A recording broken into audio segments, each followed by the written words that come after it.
You ever wonder how a piece of dirt goes from raw land and evolves into a finished product? Well, probably, since you're watching this video. So let's dive right in. Real estate development's a complex and time-consuming process. And many times, business owners and investors, they're left to their own devices, fumbling through the process, which results in lost time and wasted money. So over the next 7 minutes, I'm going to give you a crash course on real estate development and highlight exactly what you need to know to get you started on your first project. What's up, guys? It's Matt Marsh, founder of Marsh & Partners.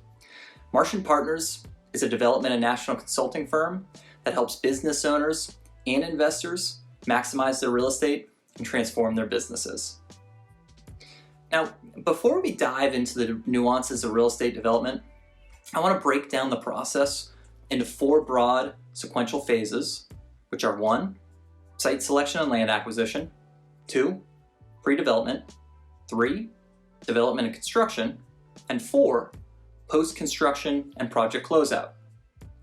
Those 4 phases, they're going to serve as the basis for everything we discuss in this video today, as we examine some of the specific steps that you need to consider when developing a property.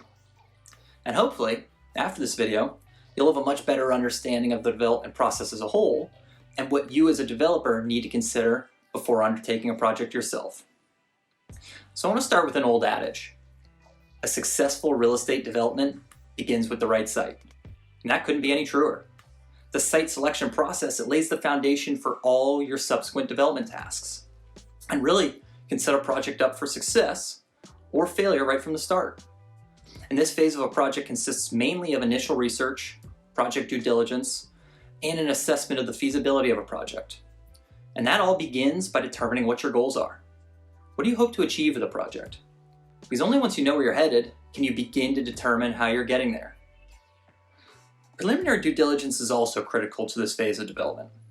Selecting the right site, it's a complicated process, and missteps during site selection, they often lead to budget and time overruns.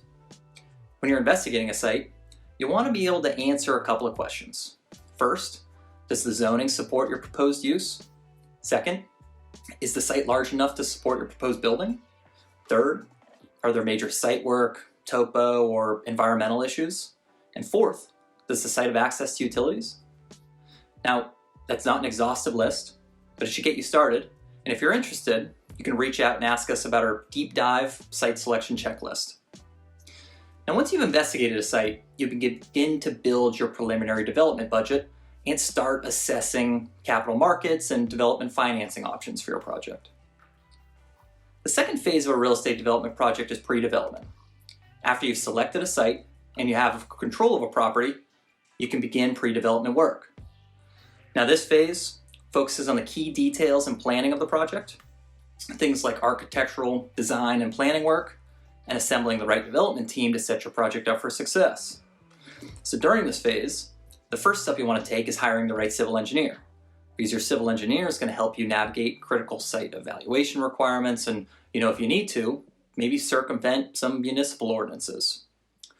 Land entitlement steps, they're absolutely critical to pre-development, because in order to actually break ground on a project, you'll need utility, landscape, and road approvals.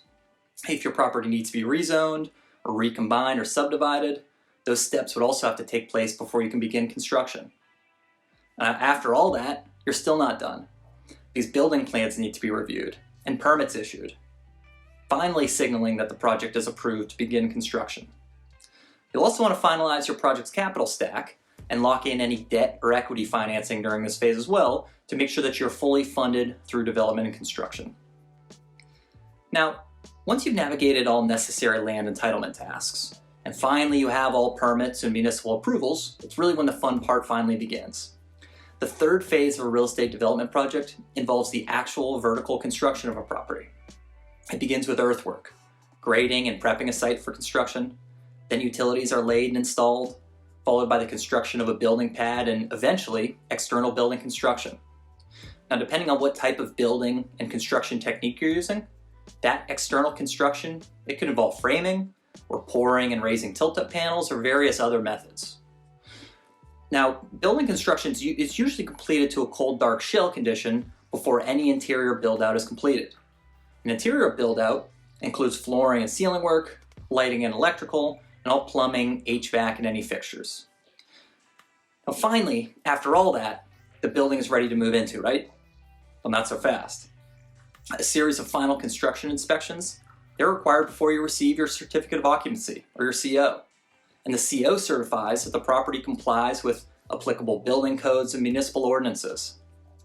And depending on your project exit strategy, well, the final phase of development can look very different. Some developers, they look to sell a property as quickly as they can, regardless of occupancy. Others, they plan on owning and managing the property long term. If that's your goal, well then post-construction you need to be focused on leasing the property up and stabilizing the asset. Because once a property is stabilized, it's common that construction loans are then refinanced into more favorable long-term financing, if that's your plan. Whew. So that was a lot of info in a short time. I understand this is a crash course on real estate development. You can reach out to me directly if you have questions or want to discuss anything in greater detail.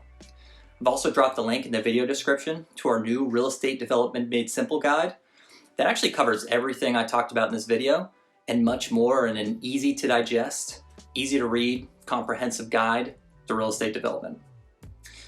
Thanks everyone for watching this video. If you enjoyed it, please hit the like button and subscribe to our channel below. You can also follow us on Instagram at Marsh Partners Real Estate and check out our site for more real estate insights at marsh-partners.com. Feel free to leave us a comment if there are any other topics you're interested in or you'd like me to cover in greater depth. And again, please don't forget to subscribe if you want more content like this. And thanks again for watching.